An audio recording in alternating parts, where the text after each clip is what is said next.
রাগ করবেন না, আমি আল্লাহ আপনার জন্য আরো কিছুদিন হায়াত বাড়ানোর ব্যবস্থা করতেছি। মুসা নবী গো,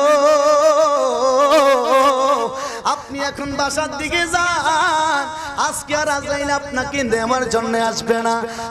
মুসা যাওয়ার সময়ে আপনার যে ওট আছে, মতান্তরে গুণ আছে, মতান্তরে আপনার রাস্তার সামনে আপনি যাওয়ার সময়ে রাস্তার পাশে যে বকরি পড়বে, আপনি আপনার হাত বকরি পিঠের মধ্যে রাখবেন। মুসা, আপনার হাতের নিচে যতগুলো পশম পড়বে আমি আল্লাহ ততদিন আপনার হায়াত বাড়াইয়া দিব। মুসা আলাইহিস সালাম রাস্তা দিয়ে যাচ্ছে, বাসার দিকে তিনি চলে যাচ্ছেন। মুসা নবী বকরির পিঠে মতান্তর, ওটের পিঠে মতান্তরে তিনি ওটের পিছনে আর কি ঘোড়ার পিঠের মধ্যে হাত রাখলেন। হাত রাখছে তিনি, একটা রাখে নাই, রাখছে দুইটা। সুবহানাল্লাহ, কয়টা রাখছে? দুইটা রাখছে। আল্লাহ এলান করলো, মুসা নবী গো, হাত যে রাখছেন দুইটা। মুসা নবী কয়, আপনি তো কয়টা রাখার কথা বলেন নাই? বুঝেন নাই মনে হয়? মুসা নবী কয়, আল্লাহ কয়টা রাখার কথা আপনি বলেন নাই? আল্লাহকে মুসা আমি মনে করছি আপনি তো বলছেন একটু আগে আর বাঁচবেন না, একটা হাত রাখবেন, এখন তো দেখতেছি দুইটা রাখছেন। মুসা নবী কয়, আল্লাহ গো, আমি তোমার হাকিকত বুঝি, আমি তোমার হাকিকত বুঝি গো আল্লাহ। মুসা নবীর আল্লাহ জিজ্ঞাসিল, মুসা আপনার হাতের মধ্যে কি? মুসা নবী শুধু বলতে পারতো আমার হাতের মধ্যে লাঠি। মুসা নবী শুধু লাঠি বলে না, মুসা নবী বলেছিল, আল্লাহ এটা আমার হাতের মধ্যে লাঠি, এই লাঠি দিয়ে আমি আমার বকরির জন্য গাছের পাতা পানি, এই লাঠি যখন আমি পানি মাটির মধ্যে শোয়া যাই তখন সাফ হয়ে যায়, এই লাঠি বর দিয়ে আমি আবার নদীর এই পার থেকে ওই পারেও যাই।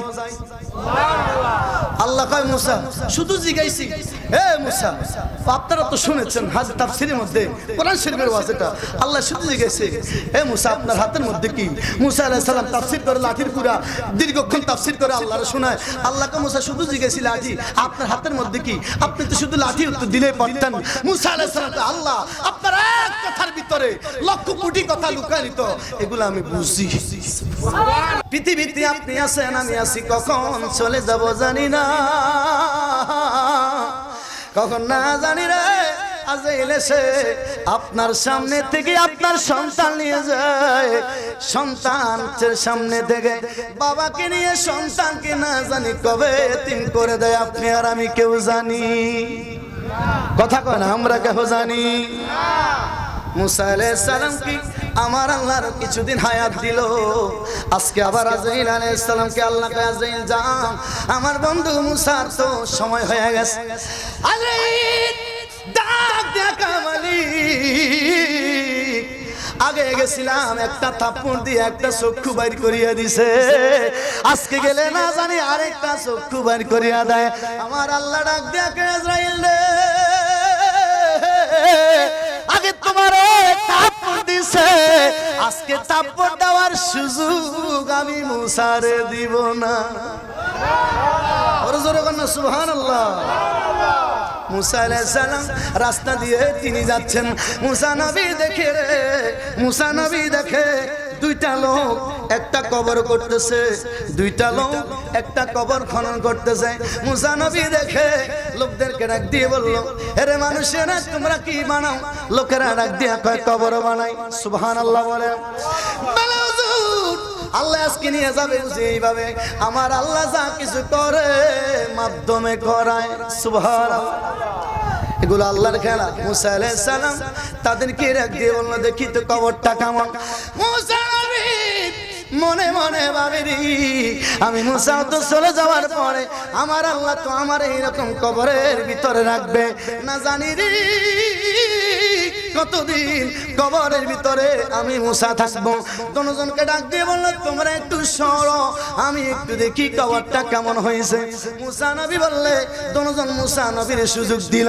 মুসা নবী কবরের ভিতরে ঢুকিয়া লম্বা হইয়া শুইয়া দেখতেছে কবরটা কেমন লাগতেছে। আরে আপনাদের এলাকায় কবর করে কি করে না?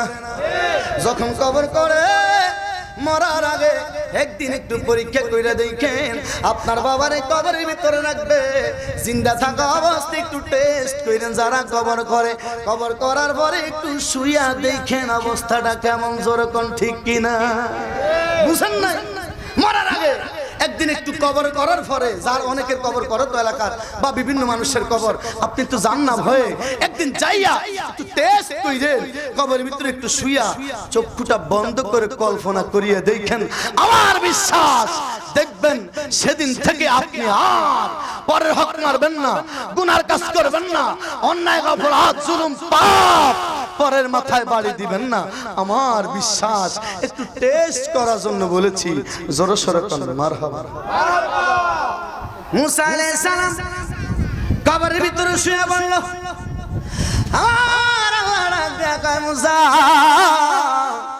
দেখ আমার আল্লাহ ডাক দিয়ে আজরাইল দেখ আমার বন্ধু শুয়া পড়েছে মুসা নবী শুয়া চক্ষুটা বন্ধ করে টেস্ট করতেছে কেমন লাগে আল্লাহ কয় আজরাইল যা দেরি করিস না এখন এই সুযোগ থাপ্পড় দেওয়ার সুযোগ পাইবে না আজরাইল যাইয়া চক্ষু বন্ধ অবস্থায় মুসারে নিয়ে আসছে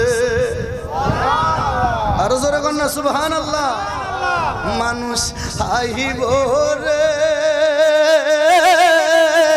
এক নজর দেখিতে মানুষ আইব রে ওরে জন্মের মতো নয়ন খুইলা দূর যেদিন সাইব রে এক নজর দেখিতে মানুষ আইব রে মানুষ আইব রে